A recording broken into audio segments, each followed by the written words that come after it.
surrounding yourself with other entrepreneurs is very helpful because you can have really great friends that have a lot more economic security. I mean, on paper, right? Because Right. you see what jobs are like nowadays. And you can feel kind of like, why am I doing this crazy thing?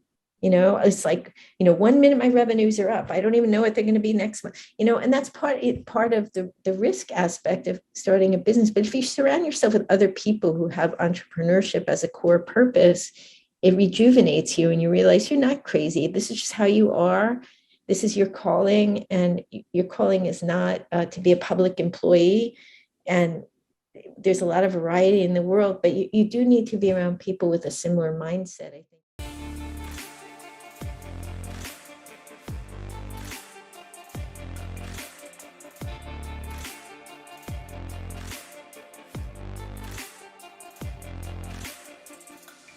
Hello and welcome to Say Hi to the Future, a podcast aimed at highlighting the human side of human ingenuity. My name is Ken Tenser, CEO of SpyderWorks, a leading business consultancy for mid-market organizations and entrepreneurs globally. With me today is Elaine Pofeldt, an independent journalist who specializes in small business, entrepreneurship, and careers. She's here to talk to us today about her new book, Tiny Business, Big Money, which gives readers a steps toward their next entrepreneurial venture, including testing an idea's market viability while limiting risk, finding cash without giving up control, protecting your personal time and avoiding burnout, and knowing when it's time to start microscaling. Like this video if you enjoy our show and subscribe to our channel. Leave us a comment with who we should interview next. Thank you for tuning in, and I hope you enjoy the show.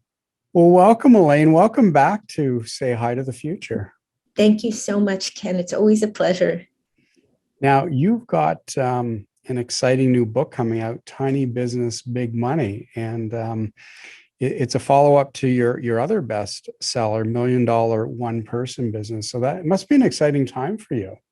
It really is. I'll do my little show and tell here.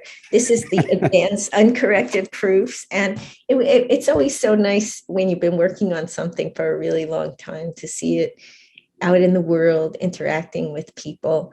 And this book has been fun to work on because it's the next stage of business, the people that are starting to build small teams. You're an expert on scaling up, right? So I'm talking to the right person. These are the people that are really at the beginning of that. And they may not go any further. Some of them will have a boutique business and that's what they want. And then others will keep on scaling beyond that. Maybe they'll have 20 or 50 employees, but I'm writing about those that are under 20 employees, mostly under 5. And it was really, really fun to interview the entrepreneurs. There are almost 60 profiles in the book. So there's a lot of on the ground research about the cutting edge of these micro businesses. What are they doing? How are they keeping all their freedom and independence without becoming a bottleneck in the business? And while making sure that their team, whether employees or a group of regular contractors, know what they're supposed to be doing. Right. And they're doing it in very interesting ways, like not necessarily meetings. One fellow, Brian Dean at Backlinko, uses Notion, a tech platform, to manage his team. He never has any meetings.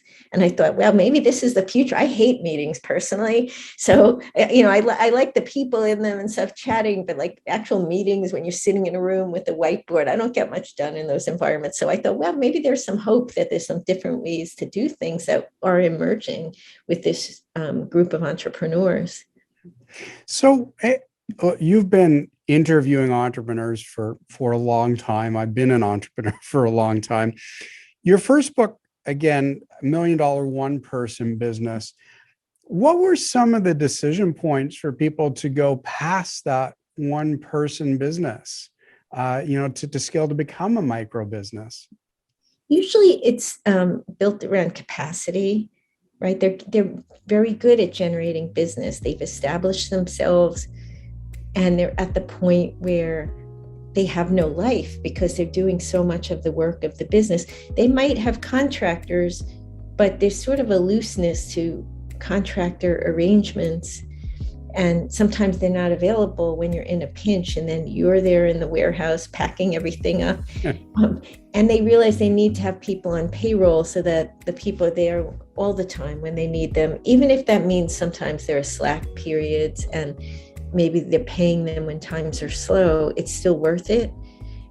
Or if they have a regular team of contractors, maybe they're on retainer or something where there's a little more glue to the relationship, so they can sleep at night knowing that if they get a really big order, or it's the holiday season, that they're not going to get bad reviews for not filling orders and that sort of thing. So that's what I found. Sometimes it's a lifestyle decision too. I remember one of the entrepreneurs in the book, she's got an incredible story, Anna Gavia. She was a medical student in Australia, and she always loved sketching and like fashion. And so she started sketching, dresses and bikinis and things. She had $200 to invest in her business, being a student. And she put up a picture. Actually, she found a manufacturer to make a prototype with her couple of $100, put it on Instagram, and started seeing if women would place pre-orders for the bikini. And then she got 1,000 orders, and she went back to the factory and was able to get them to do a very small run, use that money, bootstrapping, all that stuff. And she did quite well with it. And she tested every single bikini design and just wouldn't make the bikini if people weren't ordering it. And I've spoken to her a few times over the last couple of years. And what happened was she was getting so many orders. She was basically living in the warehouse herself. And finally, she started hiring a team. And when I spoke to her, she had 5 people there because she was expanding from Australia into the US, which is a bigger market. Right. And it just made sense for her so that she could have a life. So that's usually the other consideration is why did you start this business? To have freedom. And now all of a sudden the business is a prison because you're so busy all the time and you're tired and you're not seeing anybody, and you just need that team. So you talk about freedom, and it's funny. I was chatting with Sonia, who our producer, and about being an entrepreneur. And one of the quotes that I was told at the beginning is, make your own hours, set your own schedule. And somebody said, sure, you can choose to work any 7 days of the week you wish. That seems to be the entrepreneur's motto. So, but some of them are very guarded about their calendar, and they have, Friday is only for R&D, and that's it. Or, Friday is daddy-daughter day, and they really do not violate that. They're very disciplined about it. And I think that's really the only way.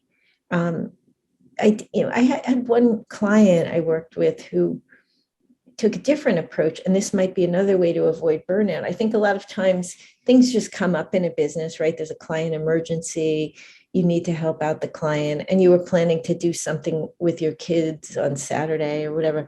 So maybe you get up at 5 a.m. to get the thing done for the client. And now you're like, oh, I worked over the weekend, and you're kind of beating yourself up. But what else can you do? It's a relationship. You value this client.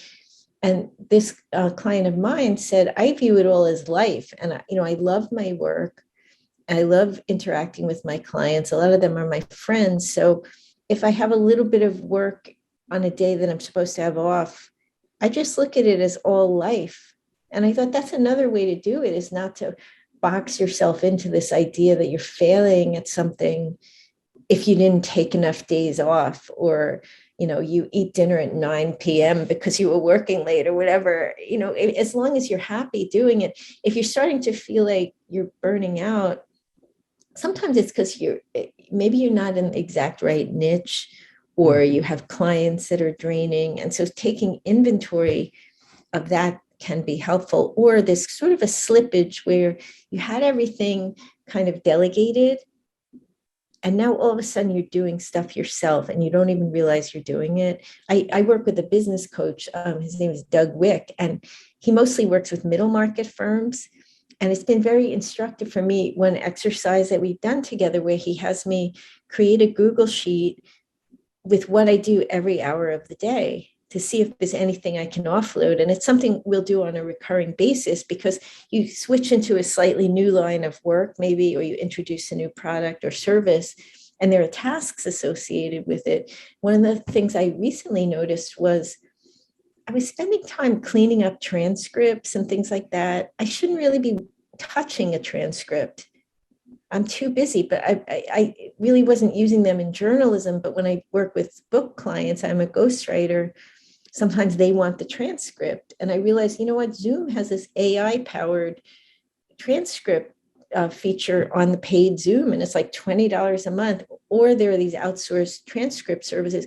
So that's another thing to do, is think about, is there stuff creeping into your day that just sucks the life out of you? There's no point in you doing it. A lot of other people could do it. And it just, not that you won't let it go, you're just almost not even conscious that you're doing it. I think that's helpful, to do that spreadsheet method and just see how you're spending your time. You could also highlight some of the boxes, like if maybe one of the hours every week is with this really toxic client who stresses you out for 3 days. If you put a yellow in, or whatever color you like, in all the boxes where you're stressed, that might help you identify what's burning you out too. But these folks, I think they're really expert time managers. We're talking about efficiency because these are 7-figure businesses. And whether it's a non-employer business or it has 2 employees, right? It's still a very small number of people with a lot of output and a lot of efficiency. And I think in both of the books, the folks I've concentrated on are really masters of efficiency. So that's great insight. I mean, I think that understanding our time, what we're good at, what stresses us, I think that's really critical. I'm wondering if you've noticed, as entrepreneurs, when we start our businesses, we look left, we look right. There's nobody beside us. If you're in a one-person business, there's never anybody beside you.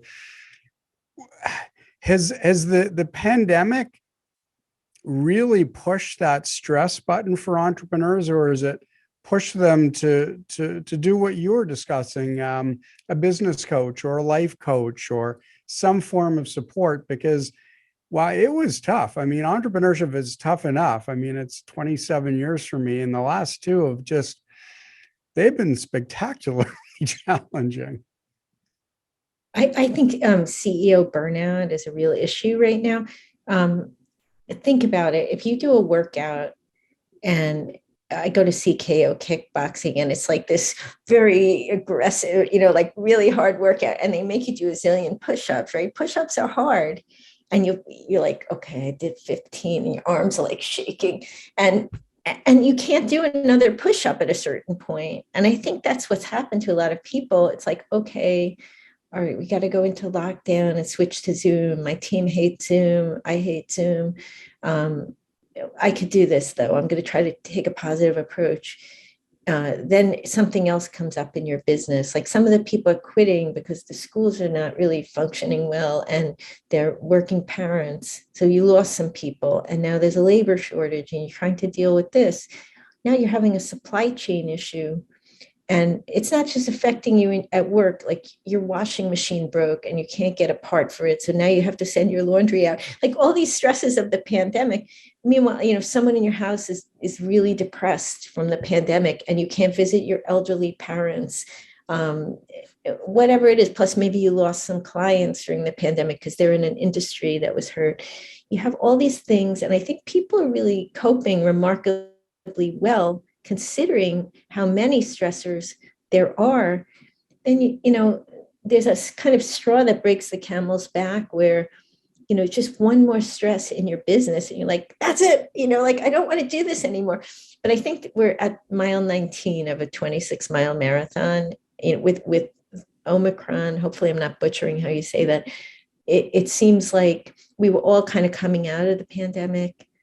Then we went back into sort of a semi-lockdown. We're so sick of it. Everybody wants to see each other. They want to go to restaurants. They want to go to business conferences or anything they did that was social.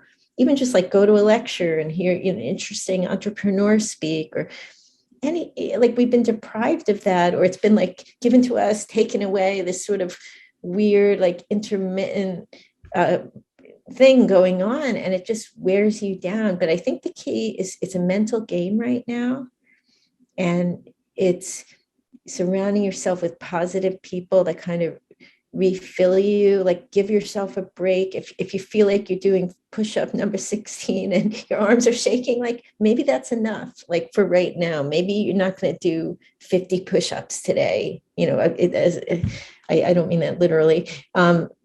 Give yourself some breaks. And I think it's also important to take vacations. Now we have some countries have been loosening up the COVID restrictions because they're out of the woods on that. If you have not taken a vacation, and a lot of entrepreneurs really don't let themselves take vacations because they're always working, or they go on vacation and they bring their laptop, just really commit to that. I think that's very important. Most of the entrepreneurs that in both books have been really great examples of valuing leisure time and balance. And that's part of the reason I select them. I don't want somebody who works 20 hours a day, because it's for other people that's not really sustainable. It's not, you'd have to be superhuman to keep that going, or else 21, and you can live on coffee. Yeah. But most people really can't do that. So I'm looking for sustainable, like healthy, wellness driven businesses. And it is very tough. I think also, I was just talking with an entrepreneur about this. Surrounding yourself with other entrepreneurs is very helpful, because you can have really great friends that have a lot more economic security. I mean, on paper, right? Because you see what jobs are like nowadays. And you can feel kind of like, why am I doing this crazy thing? It's like, 1 minute my revenues are up. I don't even know what they're going to be next month, and that's part of the risk aspect of starting a business. But if you surround yourself with other people who have entrepreneurship as a core purpose, it rejuvenates you, and you realize you're not crazy. This is just how you are. This is your calling, and your calling is not to be a public employee. And there's a lot of variety in the world, but you do need to be around people with a similar mindset, I think. And in chapter 1, I talked, it's called Mindset Makeover. And I actually did an analysis of these entrepreneurs. It's somewhat subjective, but I have interviewed a lot of entrepreneurs about some of the mindsets that separate entrepreneurs. And one of them is being ready and willing to define your future, not having other people steer you, and letting go of the social approval that would come if you got a big corporate job or a steady job. From most people, you have to let go of that a little bit. You have to look at risk through a different lens. Anthony Coombs at Splendies, he's an entrepreneur who founded a box company, kind of like Birchbox, but what it sells is sexy lingerie in plus sizes, and it's done really, really well. And he said, what is a greater risk, to put my future in the hands of a company owned by someone else or myself? I'd say working for someone else is a much greater risk. Not everybody feels that way, and that's fine. But I think if you're going to be an entrepreneur, appreciating that you have diverse revenue streams, if no one can fire you, right? Like if someone loses a job, their whole income dries up. There's no age discrimination. You can do it as long as you want to, pretty much. Being willing to learn as you go along is important. And all the other entrepreneurs will get that. I know when I work on very corporate projects, I have to be so prepared. There's no spitballing in the meeting. It's like, I got a PowerPoint. I've checked out everything. I have surveys to back up what I'm doing. That's too slow for entrepreneurship. And so if you surround yourself with people that are experimenting in their kitchen with their shampoo recipes, like Elizabeth Davis at Shidavi was one of the case studies. She was an engineer who was really into growing her hair long, and that meant creating these shampoos so that ends won't break. And she literally cooked these things up in her kitchen, and she tested them on her friends and family, and then she put them up on Instagram. She didn't know if those experiments in the kitchen were going to work. there was no PowerPoint. She just tried it and until she got it right. And that's really one of the mindsets.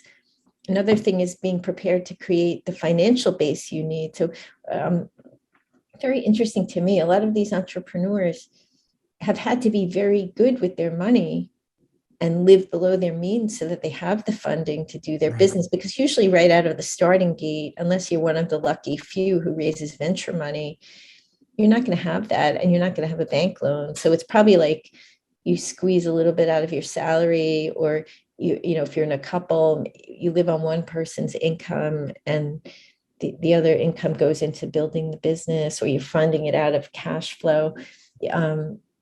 That means maybe you don't do certain things. Like maybe you live in a smaller house than you might otherwise, or like your friends are all going on their annual 2-week vacation, and maybe your vacation is like on the local beach. It's but what you get from that is you have the runway to grow the business. You don't run out of money when you need it, and then being willing to keep showing up is really important.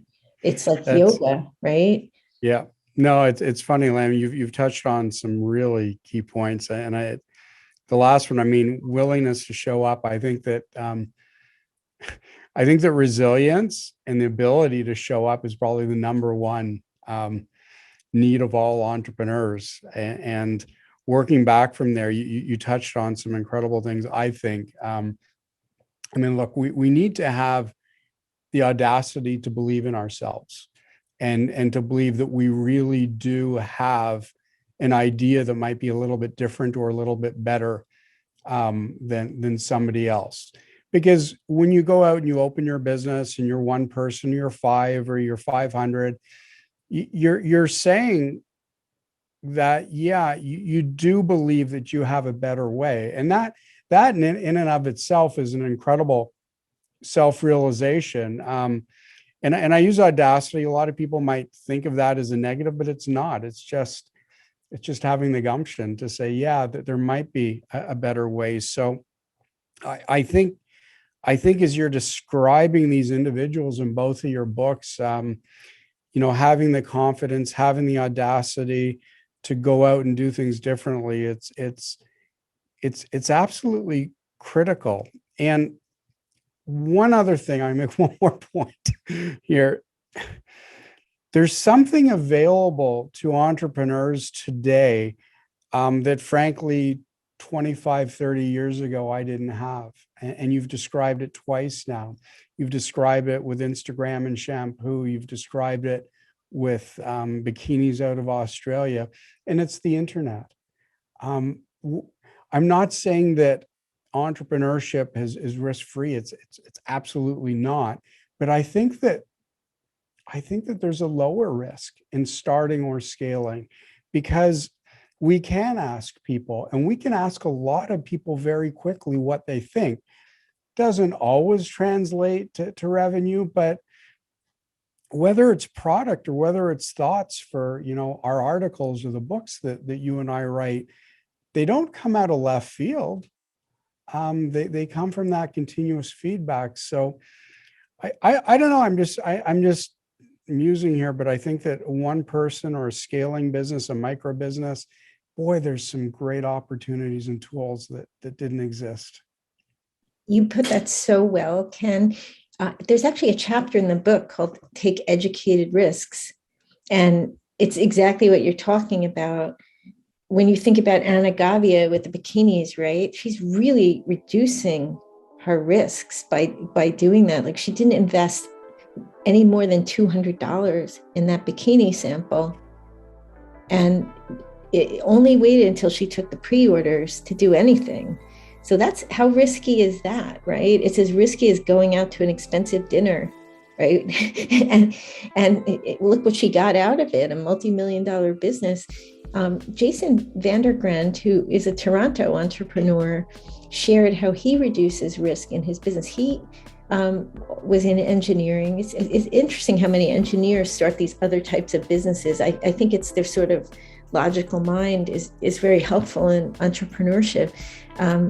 And he does CAD design, And he has about 40 contractors around the world who help him. He doesn't have employees, but they function as a regular recurring group. And he, earlier in his entrepreneurial career, he loves really stylish sunglasses.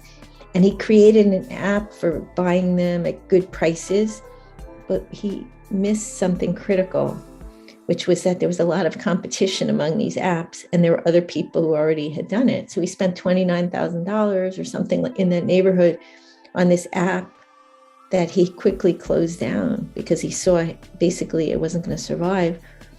So after that point, when he's had a good idea, what he does is he buys the URL and he gets a GoDaddy website, and it's like a 30-day program where, like, if you cancel, then you don't have to keep paying for it.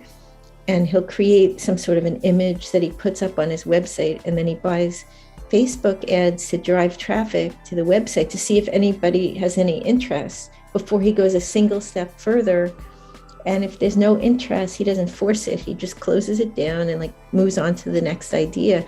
Because we can all fall in love with our ideas, but if the market isn't ready for them for whatever reason, or we don't quite have it packaged in a way that other people find it appealing, then we're not going to succeed. And part of being an entrepreneur is fulfilling your dream, but the other part is providing something other people find valuable. And it can kind of hurt your feelings if they right. don't like it. But sometimes it's just being too early to market. Like Anthony Coombs, the one who spoke about risk, was involved with, he created an app at one point that was like to help people meet if they were in close proximity to one another. And it was too early. It was like too early to market. Nowadays, we've had a lot of these types of apps, but he closed it down because the market just wasn't interested at that time. If he did it now, it would probably be very successful. But then if another good thing came out of him not doing that, which was that he founded Splendies, which is growing like crazy, his box company. I think that's important. I also wrote about PickFu, which is like a testing site where you can do surveys. If you wanted to find out, say you had a product that targets ex-military people, you can select that demographic, like ex-military men or ex-military women between the ages of 30 and 50 or something like that. And you survey them. You can put up an image. It could be an image of your website or the product, or it could be language that you're using to market it. And you pay by the number of people and the number of demographic factors you select. And then you get written feedback from them. And you can find out exactly why they voted in a certain way. And it's tremendously helpful. I actually used it to test the title of this book. And I was originally thinking about tiny business. And that didn't resonate as much. Tiny business, big money did. And, it wouldn't have been the one I would have necessarily thought was going to be the top one in my survey. I tested 8 titles. But that's where you're getting that feedback, like, okay, if this pulls in more people who will benefit from this book and it's true to the book, then I'm going to put my ego aside. And I was wrong, and I'd rather have that information, or maybe I wasn't wrong, but tiny business had a different connotation. I was thinking of like the tiny house movement, but I could see that people, maybe they think that means it doesn't make any money at all or something like that. So the big money part of it resonated. And I think it's good to use those tools, those A/B testing, other types of tools, so that you do lower the risk and you get much more out of the business. So it always feels better if it's successful, right? If sales are coming in. Well, sure. I mean, and there's something I've said for years to people, and whether they're entrepreneurs or corporate, I mean, it's not about you. You're not writing the checks. You're receiving them, and you want to receive a lot because that's what business is about. I think the other thing you're touching on, and I've worked with a lot of young companies and incubators and student incubators. And how do you assemble your team, even if you're not full-time? Meaning, it's great to have a subject matter expert like the engineer. You need to be coupled with a marketing person. You need to be coupled with somebody you can count. Because those are the 3 fundamentals. And It's okay not to know everything. And the faster you realize that, I think the better or the more opportunity you'll have to grow your business. And when you're discussing things like A/B testing and market research, and there might be skills that a technical founder just doesn't have. And likewise, there are skills that a marketing founder wouldn't have. So find the right people to team with. And whether you're an individual practitioner or you are a micro business scaling, make sure you understand the holes and fill them. That's really important. And sometimes the talent you need is right around you. Like I'm thinking a lot of the people that read the book will be at the stage where the business is new. They don't have a multi-million-dollar advertising budget. They may have to use a friend. Like I had to put up a website for my book, and my son is 11.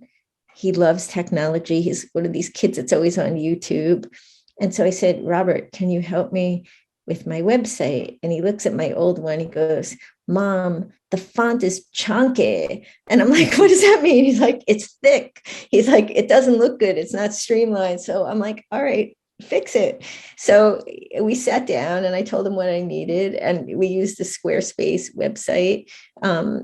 Does it look like it was prepared by an advertising agency? No, but it looks pretty decent. And I didn't want to spend a fortune on it, right? I'd rather use other, spend money on events and things like that that bring people together. So a lot of times you have to be a little resourceful about who can help you. And then I paid him for it. I got him a little like a kid's credit card where I put the payment on that so he can buy Oculus stuff. And he loves having that little credit card. And it worked out. So I would encourage people to think about that. Who in your circle of friends can help you? I mean, with the things that have to be done perfectly, like if you're going to do a legal agreement, I think it's a good idea to spring for a good lawyer, because that's the kind of thing that can bite you. But for things that aren't absolutely mandatory that they be done at the highest of high levels, be resourceful in the beginning so you can reinvest most of the money in the parts of the business that really need that. And in terms of building the team, I think that's a very interesting point that you raise. There's a chapter that I did, and this is, I think, the core of the book. And one of the main reasons I wrote the book about how these folks are assembling a team when they previously were, a really loose group. It was like basically them or two partners and maybe some contractors, but they don't use them all the time, to where you're more of a cohesive group. And what I found was there was sort of a progression. The first step would be maybe you just use automation. It's not even really other people, unless you count the people that design the automated tools. And there's a case study in the book of Rajesh Srivastava, who founded Price Series. It's a site, a specialized type of investment site. And we had worked in big tech, so he had a lot of the programming skills, and he set it up. So it's basically just him.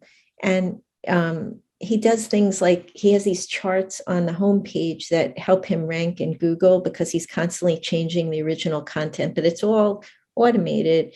And that's the first step of it, right? So it's like man plus machine, I guess, or woman plus machine. And then usually it goes from that to automation plus contractors. That's the second lowest risk thing, right? Because if you're firing an app, nobody's feelings get hurt. There's no severance pay or anything. Contractors are also low risk because you can test them out on a few projects, see how you like working together. If you don't have any more work for them, there's really nothing you have to say. You just don't approach them to offer more work. Then usually you'll have them maybe add one employee, and it would be like a customer service person in e-commerce, or it might be an admin. And sometimes people, maybe they had a virtual assistant, but now they're like, we really need somebody all the time managing a lot of confidential things. I don't necessarily want it like shifting around a virtual assistant agency. I want it to be a trusted person that I know. That's where they start adding the first employee. And then usually other things will change. Like if you start adding employees, then maybe you use less contractors. Sure. But there's a cash flow issue too, right? Because you have to make payroll, as you well know. And everything is is a trade-off in building your business. That's for sure. So, And there's also partnerships too. Like right. one case study that I wrote about, it was a hammock company, Lawson Hammock, and it was a non-employer business originally, but because of the real estate boom, the founder of it, that was really where his roots were in real estate. He wanted to take advantage of that during the pandemic. So he actually partnered with another group who they now run the back end of it. And they're both partners, so he still has equity in it. That's another way to get things done. These are all methods that really work for very small businesses. When you get to the type of businesses that you advise, there's a whole other set of methods. This would be too elementary.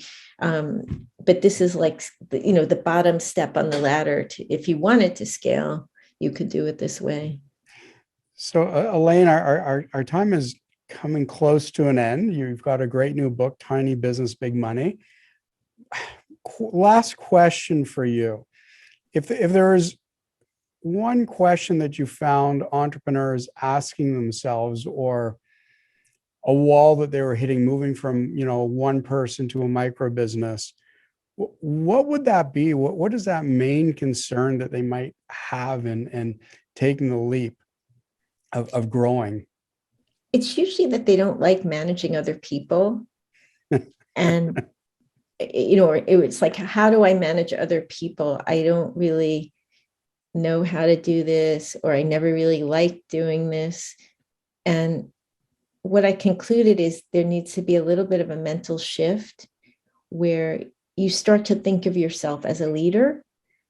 And a lot of times these solo entrepreneurs don't feel like they are, but even there can be many types of leadership. That's what I took away. Like if you're managing your team on Notion because you just like it that way, or you're an introvert and you're not comfortable running team meetings or whatever, you're still a leader. If you can make that work, and that's one of the messages of the book, is that you don't have to do things in the by the book way. If it works for you, the business is profitable, everybody's happy, then do that.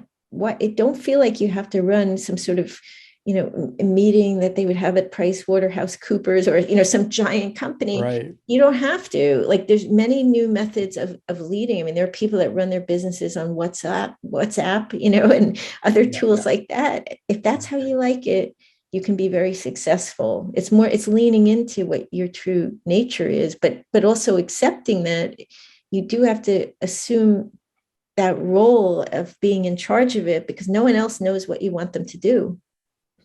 And that's a big shift. Well, it is. And I think what you're describing too is, like, as entrepreneurs, we move into businesses that are a little bit different.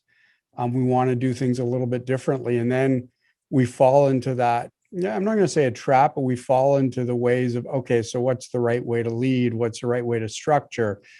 And if you step back and think about it, it's completely the opposite thinking that made us entrepreneurs or made us successful individual or micro or scaling businesses. So I think it's a great point. I think you got to step back and think about who you are and what you're doing, and move from that $1 million one person business to that micro scaling one that you describe in your second book. So Elaine, thank you so much for your time. And I just wish you the best of success with this book. Thank you so much, Ken. Very, very nice to reconnect. Take care.